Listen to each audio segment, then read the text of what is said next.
إن الحمد لله نحمده ونستعينه ونستغفره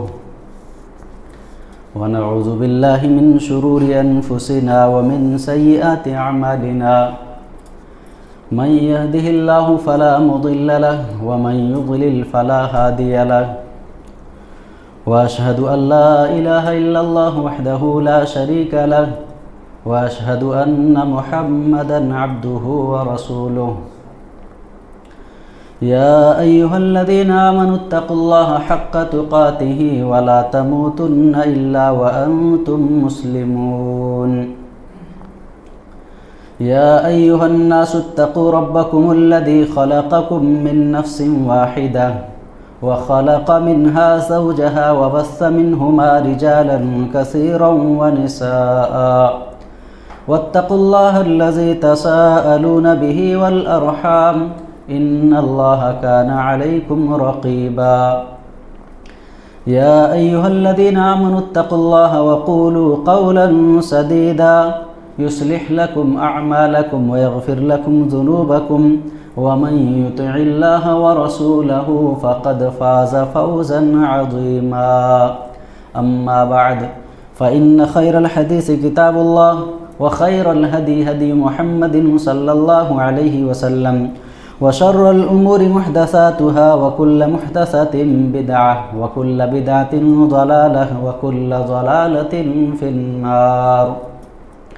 فأعوذ بالله السميع العليم من الشيطان الرجيم بسم الله الرحمن الرحيم يوم نقول لجهنم هل امتلأت وتقول هل من مزيد وأزلفت الجنة للمتقين غير بعيد هذا ما توعدون لكل أواب حفيظ من خشي الرحمن بالغيب وجاء بقلب منيب ادخلوها بسلام ذلك يوم الخلود لهم ما يشاءون فيها ولدينا مزيد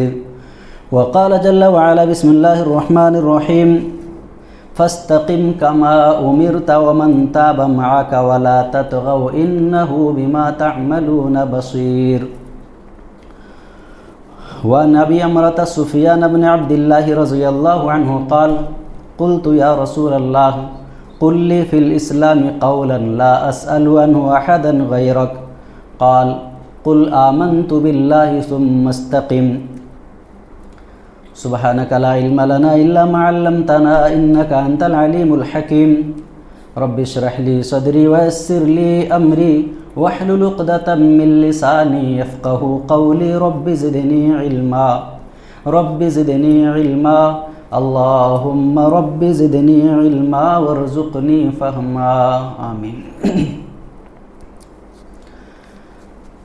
تمام قسم کی تعریف و توصیف حمد و ثنا کبریائی و بڑائی اس اللہ وحدہ لا شریک کے لیے لائق و سزاوار ہے جو ہم سب کا خالق، مالک، رازق، حقیقی معبود اور پالنہار ہے۔ سبحان اللہ و بحمدہ سبحان اللہ العظیم۔ بعدہ انگنت و بے شمار درود و سلام نازل ہو اللہ کے تمام نبیوں اور رسولوں پر، خصوصاً ہمارے اور آپ کے آخری نبی امام کائنات سرور کونین جناب محمد رسول اللہ صلی اللہ علیہ وسلم پر، آپ کے آل پر، آپ کے اصحاب پر، اللہم صلی علی محمد وعلی آلہ واصحابہ وبارک وسلم علیہ۔ محترم حاضرین جمعہ، اسلامی بھائیوں، بزرگوں اور میری ماں اور بہنوں، رمضان المبارک کے بعد یہ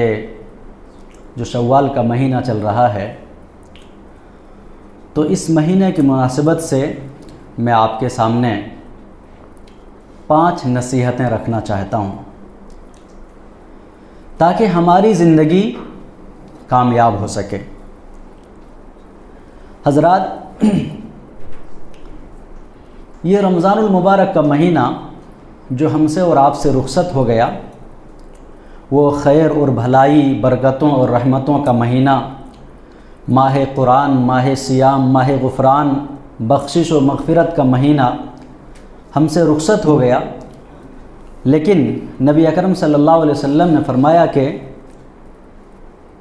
کہ رمضان کا مہینہ ملنے کے بعد بھی اگر انسان گناہوں سے پاک و صاف نہ ہو جائے تو وہ انسان بدقسمت ہے، انہیں اپنی زندگی کا محاسبہ کرنا چاہیے۔ حاضرین، یہ شوال کا مہینہ جو چل رہا ہے، تو اس ماہ شوال کے اندر ہمیں اپنی زندگی کا محاسبہ اس ناحیے سے کرنا ہے کہ نیکیاں رکنے نہ پائیں، نیکیاں ضائع ہونے نہ پائیں، نیکیوں کا تسلسل ختم نہ ہونے پائے، اور ہم نے جو رمضان کے مہینے میں روزے کی شکل میں، قیام اللیل کی شکل میں، تلاوت قرآن کی کر کے، توبہ و استغفار کر کے، ڈھیر ساری دعا کر کے ہم نے بھلائیاں جو مانگی ہیں، ان ساری نیکیوں کو ہمیں حفاظت کرنا چاہیے اور اس کی ہمیں فکر ہونی چاہیے۔ اس لیے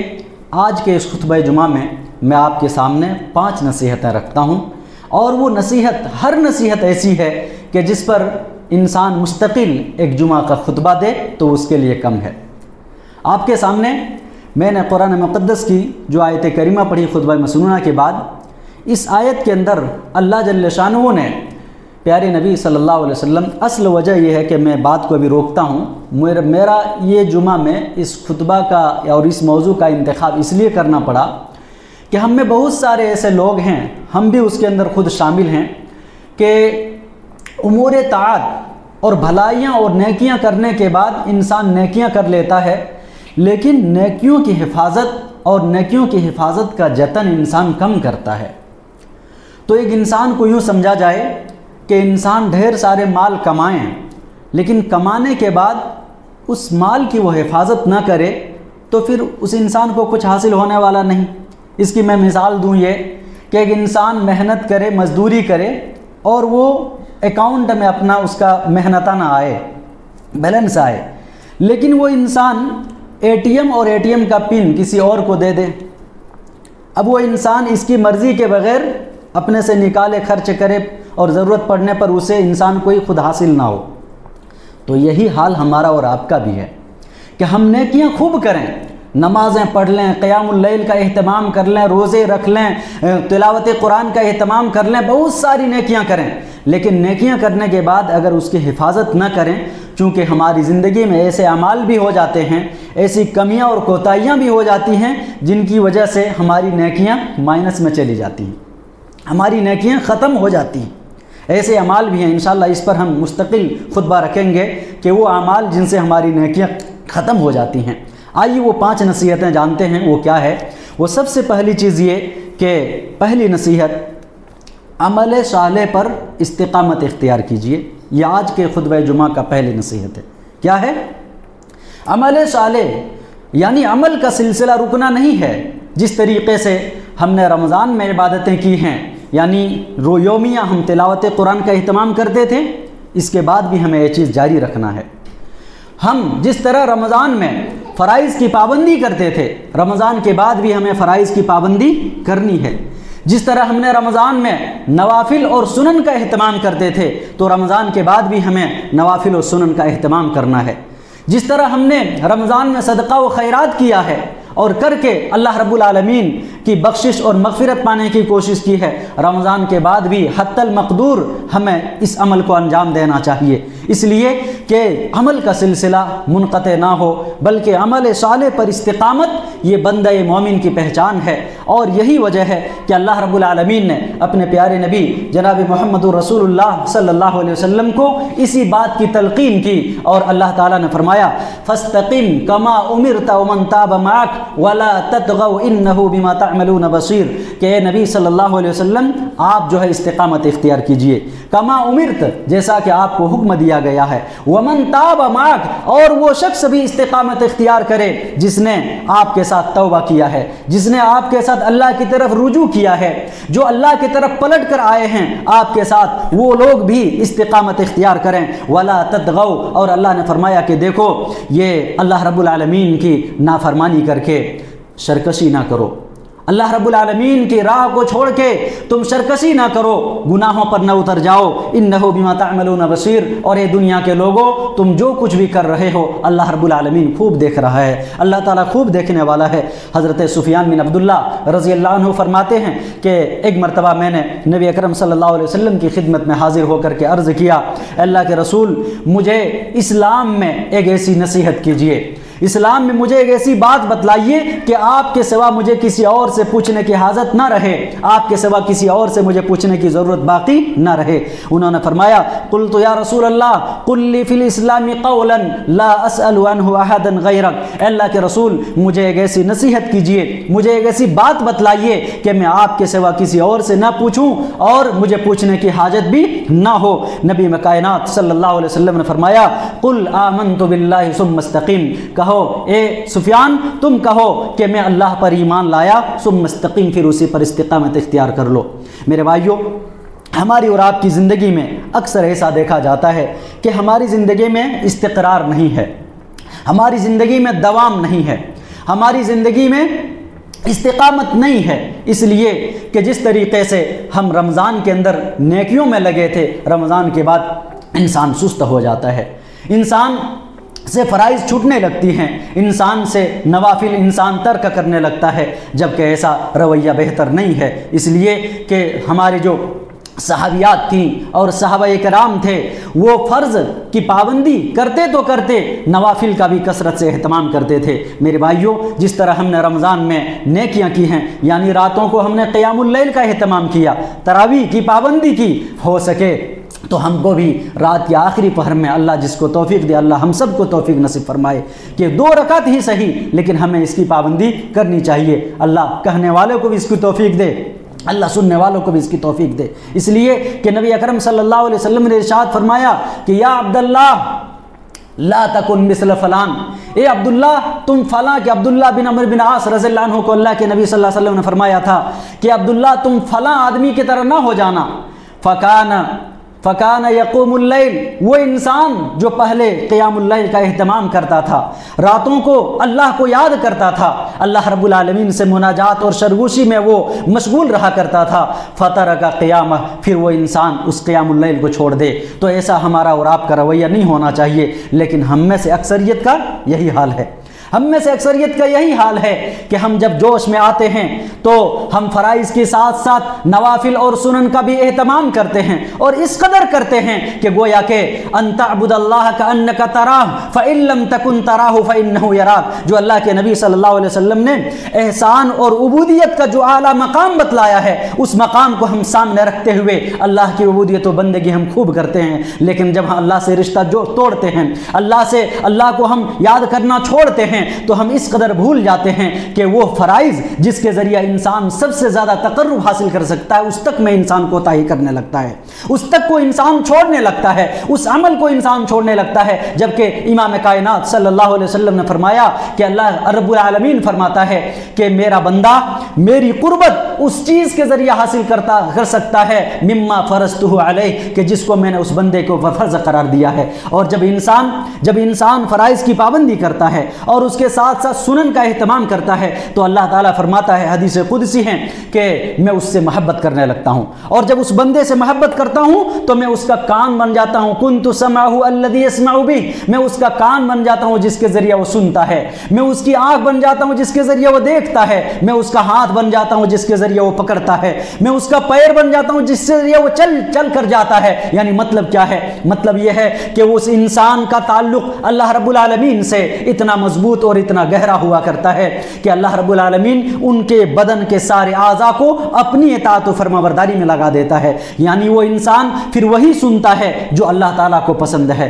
وہ انسان پھر وہی دیکھتا ہے جو اللہ کو دیکھنا پسند ہو، وہ انسان وہی پکڑتا ہے جو اللہ کو منظور ہو، وہ انسان وہاں چل کر جاتا ہے جہاں جانا اللہ کو پسندیدہ ہو۔ میرے بھائیوں، ہمارے اندر یہ کمیاں ہوتی ہیں کہ ہم فرائض کو چھوڑنے لگتے ہیں، فرائض کے ساتھ سنن مؤکدہ جس کی بڑی فضیلت ہے، ہم اس کو ترک کرنے لگتے ہیں، جبکہ حضرت ام حبیبہ رضی اللہ عنہ بیان فرماتی ہیں کہ اللہ کے نبی صلی اللہ علیہ وسلم نے فرمایا من صلی فی یوم ولیلۃ 12 رکعۃ، اللہ کے نبی صلی اللہ علیہ وسلم نے فرمایا کہ جو آدمی دن اور رات میں 12 رکعتیں پڑھ لے، کتنی؟ 12 رکعتیں پڑھ لے، بن اللہ لہ بیتن فی الجنہ، تو اللہ سبحانہ و تعالی اس کے لیے جنت میں ایک محل تیار کر دیتا ہے، ایک عالی شان بنگلہ اس کے لیے تیار کرتا ہے۔ اللہ والو اور میری ماں اور بہنوں، ہم میں سے کون ہے جو یہ چاہتا ہے کوئی یومیہ اگر اس کے لیے جنت میں ایک محل تیار ہو عالی شان، تو اس کو 12 رکعتوں نمازوں کی پابندی کرنی ہوگی۔ وہ کون سی رکعتیں ہیں؟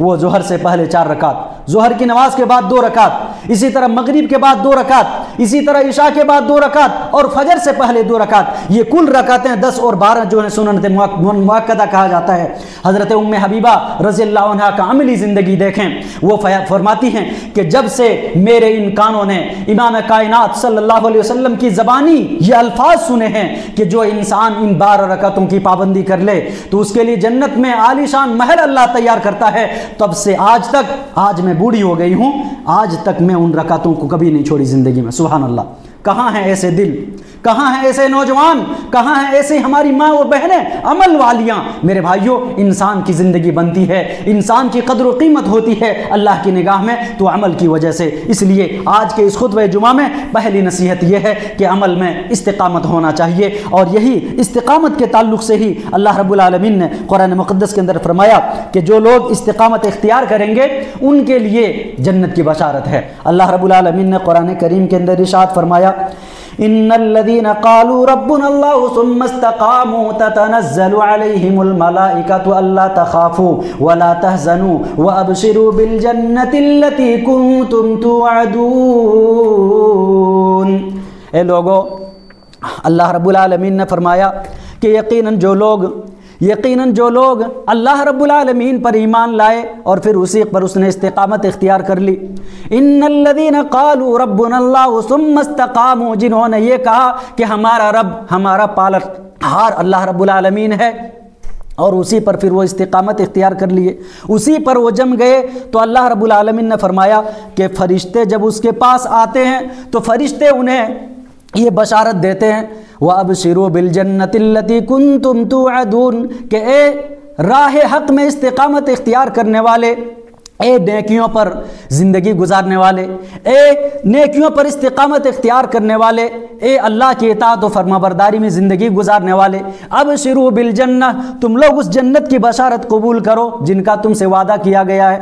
آگے اللہ نے فرمایا نحن اولیاؤکم فی الحیات الدنیا وفی الآخرہ، کہ ہم دنیا کے اندر بھی تیرے کار ساز تھے،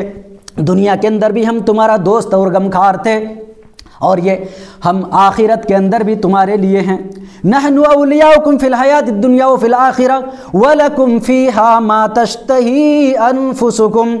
وَلَكُمْ فِيهَا مَا تَدَّعُونَ کہ لوگوں، اور اس جنت کے اندر وہ نعمتیں ہیں جو بھی تمہارا نفس چاہے، جو بھی من کرے وہ ساری چیزیں وہاں ہیں۔ وَلَكُمْ فِيهَا مَا تَدَّعُونَ، اور وہ ساری چیزیں جو بھی تم اللہ سے مانگ لو، جس کا تم مطالبہ کرو گے، جس کا تم سوال کرو گے، وہ ساری چیزیں تمہیں جنت کے اندر ملیں گی۔ اور اللہ رب العالمین نے ایک مقام پر فرمایا ان الذین قالوا ربنا اللہ ثم استقاموا فلا خوف علیہم ولا هم يحزنون کہ یقیناً جن لوگوں نے اللہ رب العالمین پر ایمان لا کر کے استقامت اختیار کیا اور کہا کہ اللہ ہمارا پروردگار ہے اور اسی پر اس کی زندگی گزری، تو اللہ فرماتے ہیں کہ لا خوف علیہم ولا هم يحزنون، تو ایسے لوگوں کو نہ کوئی غم ہوگا اور نہ ہی یہ لوگ غمگین ہوں گے، یعنی کوئی خوف نہیں ہوگا اور نہ یہ غمگین ہوں گے، اور اللہ رب العالمین ایسے لوگوں کو جنت میں داخل فرمائیں گے۔ تو میرے بھائیوں، وقتی ڈھیر ساری عبادتوں سے دائمی کم عبادت اللہ کو پسند ہے۔ وقتی یعنی جوش اور جذبے میں آ کر کے ڈھیر ساری عبادتیں کر لینے سے اور اس کے بعد انسان سست ہو جائے عمل میں، تو اللہ کے نبی صلی اللہ علیہ وسلم نے فرمایا من بطأ به عمله لم يسرع به نسبه، اے لوگوں سنو کہ جس کا عمل اسے کوتاہ بنا دے، سست بنا دے، تو اس کا حسب و نسب اسے آگے نہیں بڑھا سکتا ہے۔ اللہ رب العالمین کی نگاہ میں ہماری قدر و قیمت بنے گی تو کس بنیاد پر؟ ہمیشہ نیکی کرنے کی بنیاد پر، ہمیشہ عمل صالح میں دوام اختیار کرنے پر، اور یہی اللہ رب العالمین کو پسند ہے۔ اللہ کے نبی صلی اللہ علیہ وسلم کی پیاری بیوی حضرت مائی عائشہ رضی اللہ عنہ فرماتی ہیں کہ اللہ کے رسول صلی اللہ علیہ وسلم نے فرمایا کہ احب الاعمال الی اللہ ادومها وان قل، کہ اللہ رب العالمین کی نگاہ میں پسندیدہ عمل، محبوب عمل وہ ہے کہ جو برابر کیا جائے، ہمیشہ کیا جائے، گرچہ وہ عمل تھوڑا ہی ہو۔ اور اللہ کے نبی صلی اللہ علیہ وسلم سے پوچھا گیا کہ اللہ کے رسول آپ کی نظر میں کون سا عمل محبوب ہے؟ تو امام کائنات صلی اللہ علیہ وسلم نے فرمایا یا رسول اللہ،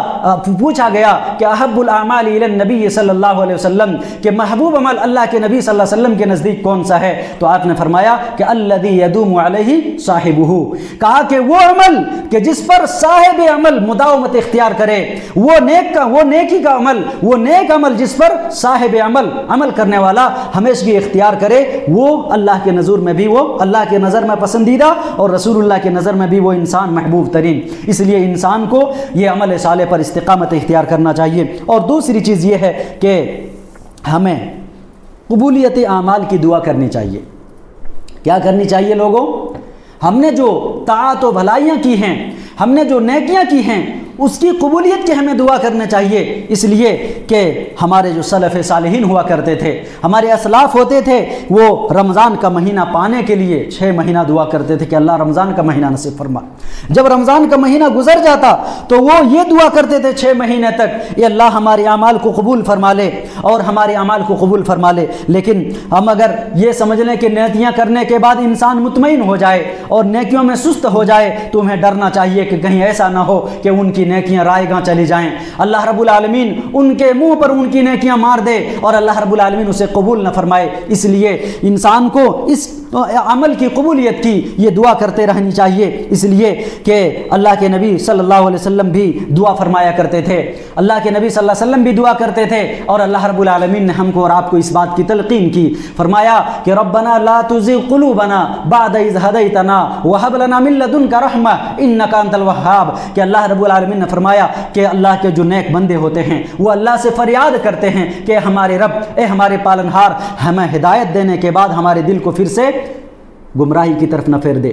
ہمیں ہدایت دینے کے بعد ہمارے دل کو پھر سے کجروی میں مبتلا نہ کر دے، وَهَبْ لَنَا مِن لَّدُنْكَ رَحْمَةً، اے اللہ اپنے پاس سے ہمارے اوپر رحمت نازل فرما دے، اِنَّكَ أَنْتَ الْوَهَّابُ، اے اللہ تو خوب رحمت نازل فرمانے والا ہے، اے اللہ تو خوب نوازنے والا ہے۔ حضرت ام سلمہ رضی اللہ عنہ بیان کرتی ہیں کہ اللہ کے نبی صلی اللہ علیہ وسلم جب ہمارے پاس آتے تھے تو آ کر کے اکثر و بیشتر اللہ کے نبی صلی اللہ علیہ وسلم ایک دعا پڑھا کرتے تھے۔ وہ دعا کیا تھی؟ رب یا مقلب القلوب ثبت قلبی علی دینک، اے دلوں کے پھیرنے والے ہمارے دل کو تو اپنے دین پر قائم رکھ دے، ہمارے دل کو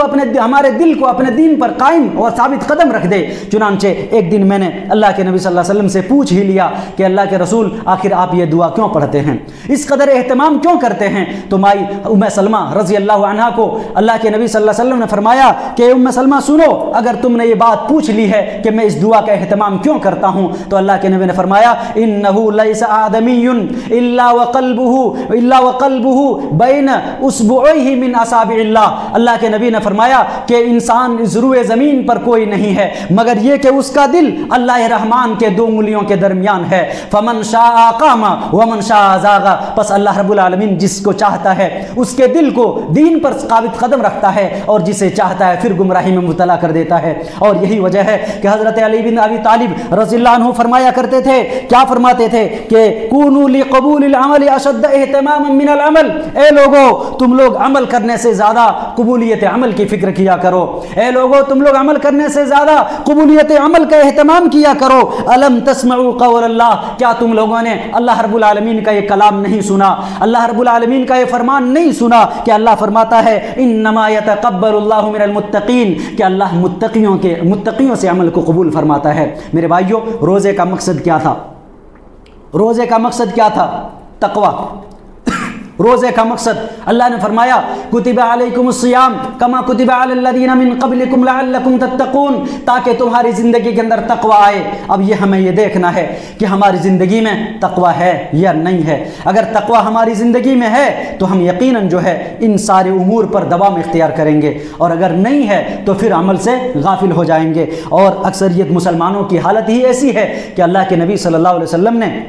ایسے ہی لوگوں کے بارے میں تو کیا خوب فرمایا ہے جو فرمان صادق آتی ہے، بادروا بالاعمال فتنا کقطع اللیل المظلم، اے لوگو تم لوگ عمل صالح میں تم لوگ جلدی کرو اس سے پہلے کہ رات کے تاریک رات کے مانند فتنے ظاہر ہوں۔ اللہ کے نبی نے فرمایا ان فتنوں میں عالم یہ ہوگا لوگوں کا کہ یصبح الرجل مؤمنا ویمسی کافرا، کہ انسان صبح کو مومن ہوگا لیکن شام کے وقت میں وہ کافر ہو چکا ہوگا، دل سے اس کا ایمان نکل چکا ہوگا۔ اور کہا اللہ کے نبی نے وَيُمْسِي الرَّجُلُ مُؤْمِنًا، شام کو وہ مومن ہوگا، وَيُصْبِحُ كَافِرًا، اور صبح کو انسان مومن ہو چکا ہوگا۔ آج عملی اعتبار سے دیکھا جائے تو مسلمانوں کی اکثریت کا یہی حال ہے۔ اس لیے میرے بھائیوں یہ دوسری نصیحت ہے کہ عمل کی قبولیت کے لیے ہم دعائیں کریں، عمل کی قبولیت کے لیے ہم دعائیں کریں جو ہمارے اسلاف کا طریقہ رہا ہے، اور خصوصاً اپنی دعاؤں میں اپنے آپ کو، اپنے والدین کو، اپنے اساتذہ کو اور ہر اس شخص کو جن کا آپ کے اوپر کوئی احسان ہو دعاؤں میں یاد رکھا کریں، اس لیے کہ یہی قرآن کی تعلیم ہے کہ ربنا اغفر لی ولوالدی وللمؤمنین یوم یقوم الحساب۔ اس آیت میں تینوں چیز کو اللہ رب العالمین نے بیان کر دیا ہے۔ اس کے بعد جو ہے تیسری چیز میں آپ کے سامنے اور تیسری نصیحت جو بیان کرنا چاہتا ہوں وہ یہ ہے کہ نیکیوں کی حفاظت کیجیے، نیکیوں کی حفاظت کیجیے، اس لیے کہ انسان نیکیاں کرنا صرف کافی نہیں ہے بلکہ نیکیاں کرنے کے بعد اس کو محفوظ رکھیے، اس کو برباد نہ کیجیے، اس لیے کہ نیکیاں کرنے کے بعد انسان جب گناہ و نافرمانی معصیت کا ارتکاب کرنے لگتا ہے تو پھر کیا ہوتا ہے؟ اللہ کے نبی صلی اللہ علیہ وسلم نے فرمایا ان المؤمن اذا اذنب كانت نقطة سوداء في قلبه، ایک مومن جب ایک مرتبہ جب گناہ کرتا ہے تو اس کے دل پر سیاہ نقطہ پڑ جاتا ہے۔ اللہ اکبر، دیکھ رہے ہیں جس دل کو ہم نے تقوی اور طہارت سے پاکیزہ بنایا، نیکیاں کر کے اس کے معطر کیا، لیکن گناہ کرتے ہی پھر وہ دل سیاہ ہونے لگتا ہے، دھبا پڑنے لگتا ہے۔ تو اللہ کے نبی فرماتے ہیں پھر انسان توبہ کرے، اللہ سے معافی مانگے، پھر اس سے وہ دھبا مٹ جاتا ہے۔ تو یہ پہلی چیز ہے کہ انسان گناہ سے، اس سے جو نیکیوں کے اندر خرابی آتی ہیں، کچھ اعمال تو ایسے ہیں کہ جس سے انسان کی ساری نیکیاں ہی پوری ختم ہو جاتی ہیں، میں ان کا ذکر کروں گا، لیکن یہ صرف بتاتا ہوں کہ نیکیوں کی حفاظت کیجیے، اس لیے کہ اللہ رب العالمین نے قرآن کے اندر یہی تعلیم دی کہ انسان نیکیاں کرنے کے بعد اسے ڈرنا چاہیے کہ کہیں ایسا نہ ہو کہ اس کی نیکیاں رائیگاں چلی جائیں، اس کی نیکیاں رائیگاں چلی جائیں۔ اللہ تعالیٰ نے اس کو سورہ نور کے اندر بیان فرمایا کہ ان الذین هم من خشیۃ ربهم مشفقون کی تفسیر میں مفسرین نے اس بات کو ذکر کیا کہ اللہ والے نیکیاں کرنے کے بعد ڈرتے ہیں کہ کہیں ان کی نیکیاں رائیگاں نہ چلے جائیں، برباد نہ ہو جائیں۔ تو نیکیوں کی حفاظت اس لیے بھی ضروری ہے کہ کچھ ایسے گناہ انسان کرتا ہے اور اس گناہ کرنے کے بعد انسان کی نیکیاں بھی ختم ہونے لگتی ہیں، انسان کی نیکیاں زائد ہونے لگتی ہیں، اس لیے کہ اللہ کے نبی صلی اللہ علیہ وسلم نے ایک حدیث میں ارشاد فرمایا، دیکھیے اس حدیث کو کہ اللہ کے نبی صلی اللہ علیہ وسلم فرماتے ہیں ایک مرتبہ کہ لا اعلمن اقواما من امتی یاتین یوم القیامت بحسنات کامثال جبال تہامہ۔ اللہ اکبر، اللہ کے نبی صلی اللہ علیہ وسلم نے فرمایا کہ لوگوں، میں اپنی امت کے کچھ ایسے لوگوں کو جانتا ہوں کہ جو روز قیامت پہاڑ کے مانند نیکیاں لے کے آئیں گے۔ کون سے پہاڑ؟ تہامہ پہاڑ، یمن کے پاس تہامہ پہاڑ کے مانند ہم نیکیاں وہ لے کے آئیں گے، اور وہ نیکیوں کی وجہ سے بالکل روشن ہوں گے، ان کی نیکیاں ان کے پاس خوب ہوں گی، لیکن وہ نیکیاں کرنے کے بعد گناہ بھی کرتے رہیں گے۔ اللہ کے نبی صلی اللہ علیہ وسلم نے یہ بات بیان کی، کہا کہ نیکیاں لے کے آئیں گے اللہ کی جناب میں، اللہ کی بارگاہ میں، فَجَعَلَهُ اللَّهُ هَبَاءً مَنْثُورًا، اللہ رب العالمین ان نیکیوں کو ذروں کے مانند بکھیر دے گا، ان کی ذروں کی شکل میں حیثیت بدل دے گا، ان کی کوئی ویلو نہیں، وہ بے حیثیت نیکیاں ہو جائیں گی۔ اللہ کے نبی صلی اللہ علیہ وسلم سے پوچھا صحابی رسول حضرت ثوبان نے، صفہم لنا وجلہم لنا، اے اللہ کے رسول ان کی عادتیں بیان کیجئے، ان کی خوبیاں بیان کیجئے، ان کی پہچان بتلائیے کہ اللہ نکون منہم، کہ کہیں ایسا نہ ہو کہ ہم بھی ایسے لوگوں میں شامل ہو جائیں۔ اللہ کے نبی صلی اللہ علیہ وسلم نے اس موقع سے ارشاد فرمایا کہ لوگوں، وہ تمہارے ہی جلد اور تمہاری چمڑے سے ہوں گے، وہ تمہاری بھائی اور تمہاری بہنیں ہوں گے، تمہاری بھائی ہوں گے، تمہارے خاندان اور تمہاری نسل سے ہوں گے، لیکن سنو ان کے کرتوت کیا ہوں گے، وہ نماز کی پابندی ویسے کریں گے جیسا تم کرتے ہو، وہ روزہ ویسا رکھیں گے جو تم رکھتے ہو، لیکن اذن تحقو، اللہ کے نبی نے فرمایا اذا خلو بمحارم اللہ انتہقوها، لیکن وہ لوگ جب بھی انہیں کوئی گناہ کرنے کا موقع ملے گا، جب بھی انہیں کوئی نافرمانی کا موقع ملے گا، تب اس حرام کردہ چیز کا ارتکاب کر لیں گے۔ اللہ والو، اس لیے خلوت اور جلوت دونوں جگہوں میں ہمارے اندر تقوی آنی چاہیے، یہ نیکیوں کی حفاظت ہمارے اندر آنی چاہیے، یہ فکر آنی چاہیے کہ ہم نے نیکیاں کی ہیں تو صرف نیکیاں کر لینا کافی نہیں، بلکہ اس کی حفاظت بھی ہمارے لیے ضروری ہے۔ اس لیے یہ تیسرا پیغام ہے کہ نیکیوں کی حفاظت کیجیے۔ چوتھی چیز یہ ہے کہ ماہ شوال میں روزوں کا اہتمام کر لیجیے۔ یہ شوال کا مہینہ گزرنے کو ہے، اچھا خاصا دن گزر گیا ہے، اب یہ جو چند دن باقی رہ گئے ہیں تو اس میں 6 روزوں کا اہتمام کر لیجیے، اس لیے کہ اس کی بڑی فضیلت ہے، اس کی بڑی فضیلت ہے، اس لیے کہ اللہ کے نبی صلی اللہ علیہ وسلم نے اس کی فضیلت بیان فرمائی اس قدر کہ جو انسان ماہ شوال میں 6 روزوں کا اہتمام کر لے تو اسے سال بھر روزہ رکھنا، 6 روزہ 60 روزے رکھنے کے برابر ثواب رکھتا ہے۔ کتنا؟ 60 روزے۔ صحیح ابن حبان کی روایت ہے، حضرت ثوبان راوی ہیں کہ اللہ کے نبی صلی اللہ علیہ وسلم سے اس مطلب پوچھا گیا کہ آخر کیوں اس قدر ہے، تو اس کے اندر پوری حدیث میں لمبی حدیث ہے، وضاحت ہے اس کے اندر کہ اللہ رب العالمین کے ہاں جو نیکیوں کا معیار ہے، من جاء بالحسنۃ فلہ عشر بامثالھا، کہ اللہ تعالیٰ کے ہاں جو ایک نیکی لے کے آئے گا وہ کتنا؟ 10 نیکیوں کے برابر ہوا کرے گا، اس کی حسن نیت کی بنیاد پر 10 سے 700 گنا تک بڑھ جایا کرے گا وہ ایک نیکی، لیکن ایک نیکی 10 نیکیوں کے برابر۔ معلوم یہ ہوا کہ رمضان میں 1 مہینہ روزہ رکھنا 10 مہینے کے برابر ہو گیا، اور جب جو شوال میں 6 روزے رکھ لیے وہ 2 مہینے کے برابر ہو گیا۔ اسی لیے حضرت ابو ایوب انصاری رضی اللہ عنہ کہتے ہیں کہ اللہ کے رسول صلی اللہ علیہ وسلم نے فرمایا من صام رمضان ثم اتبعه 6 من شوال كان كصيام الدهر، اللہ کے نبی صلی اللہ علیہ وسلم نے فرمایا کہ جو آدمی رمضان کے روزے رکھے پھر شوال میں 6 روزے رکھ لے، كان كصيام الدهر، گویا کہ وہ پورے سال روزہ رکھنے کے برابر ہو گیا۔ حالانکہ پورا سال انسان روزہ رکھے اس کے لیے منع ہے، پورا سال روزہ رکھنا منع ہے، یعنی آدمی کنٹینیو روزہ نہیں رکھ سکتا الا یہ کہ وہ انسان جو کفارہ ادا کر رہا ہو۔ روزے میں تواصل، روزے میں مسلسل حرام ہے، شریعت میں منع ہے، مگر یہ کہ ایک کفارہ ایسا ہے جس میں مسلسل 60 روزے رکھنے کی اجازت دی گئی ہے کہ اگر انسان وہ کفارہ ادا کر رہا ہو تو وہ رکھ سکتا ہے ورنہ نہیں۔ لیکن حدیث کہہ رہی ہے کہ انسان اگر رمضان کے بعد 6 روزے رکھ لیں تو پورے سال بھر روزہ رکھنے کے برابر وہ اللہ کی نگاہ میں ہو جایا کرتا ہے۔ تو اس لیے ہم کو اور آپ کو سب کو چاہیے کہ ماہ شوال میں یہ 6 روزے رکھیں، لیکن کیسے رکھیں؟ آپ چھوڑ کے رکھیں، لگاتار رکھیں، آپ کو اختیار ہے، لیکن چاند ختم ہونے سے پہلے رکھ لیجئے۔ اب خواتین میں بہت سے ایسے لوگ ہیں جن کے روزے چھوٹ جاتے ہیں، اکثر کچھ ایسے بیمار بھی لوگ ہوں گے جن کے روزے چھوٹ گئے ہوں گے، تو ایسے لوگوں کو کیا کرنا چاہیے؟ اگر 1-2 روزے چھوٹے ہیں کہ آسانی سے وہ پورا کر سکتا ہو تو فرض روزہ پورا کر کے وہ روزے رکھ لیں۔ لیکن جن کو یہ لگتا ہے کہ نہیں روزے زیادہ چھوٹ گئے ہیں اور ہمیں ابھی اس کی طاقت نہیں ہے تو وہ رمضان کے روزے کو مؤخر کر سکتا ہے، اس لیے کہ اس کے اندر توسع ہے، اس کے اندر توسع ہے کہ مائی عائشہ رضی اللہ عنہ کہتی ہیں کہ رمضان میں ہمارے جو روزے چھوٹتے تھے تو ہم لوگ شعبان کے مہینے میں اس کو پورا کیا کرتے تھے۔ یہ صحیح مسلم کی روایت ہے کتاب الصیام کی، ہم لوگ کب پورا کرتے تھے؟ شعبان کے مہینے میں۔ اس سے معلوم یہ ہوتا ہے جن خواتین کے روزے 10 روزے 7-8 روزے چھوٹ گئے ہوں، ان کو مشقت ہو تو وہ مؤخر میں رکھیں، لیکن شوال کے مہینے میں یہ 6 روزے ضرور رکھ لیں۔ اور اسی طریقے سے 5ویں نصیحت اور آخری نصیحت، بات خطبہ جمعہ کا وقت ختم ہوا ہے، وہ یہ کہ نمازوں کی پابندی کیجیے، نمازوں میں سستی